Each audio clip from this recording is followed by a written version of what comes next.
Finn was a sorry sight. He'd taken off his tuxedo jacket, his cummerbund and vest. His shirt and pants were wrinkled from getting up and down and pacing. There's not much else you can do in a jail cell. At least he was alone and not clumped in with others who had broken the law. I suppose Chief Harden was responsible for that tiny courtesy. I wasn't allowed inside the cell, but the officer in charge brought a chair for me so I could sit outside the bars. We could at least touch hands and almost kiss if we wedged our faces inside the bars just right. "Oh, Finn, I'm at a loss. I don't know what to do. Where are all the contacts so I can cancel our reservations for the cruise, for the hotel and rental cars? Can I help your dad at all? Who's your lawyer? When is the hearing or the trial or whatever?" "Slow down, honey," Finn said.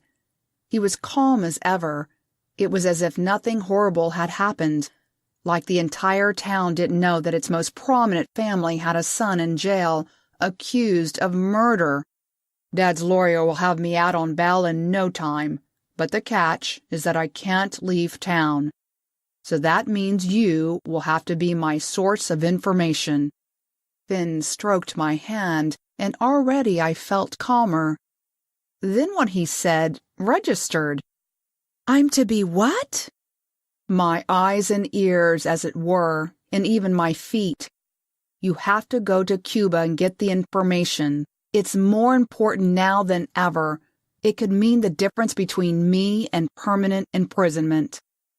He'd gotten my attention, but the prospect of going to Cuba on a honeymoon cruise alone was not what I'd sign up for. I was going to need lots of backup and maybe some artillery. Just kidding. I don't know how to shoot a gun, but I would like a case of that stuff you spray in a robber's face. Dad and I have talked this through ever since the murder, and yes, it was murder, just like Natalie said. I'm restricted, but you are completely free to go and come, even though your name now is Anderson.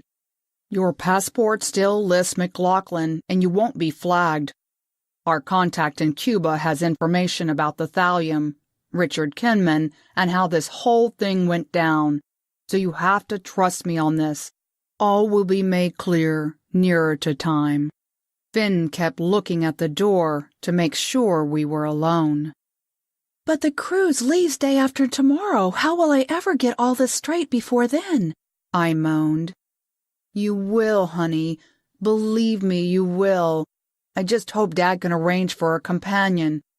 I don't want you going alone. There are too many risks already. I love you, and I want us to get through this and be that happily ever after couple. Me too.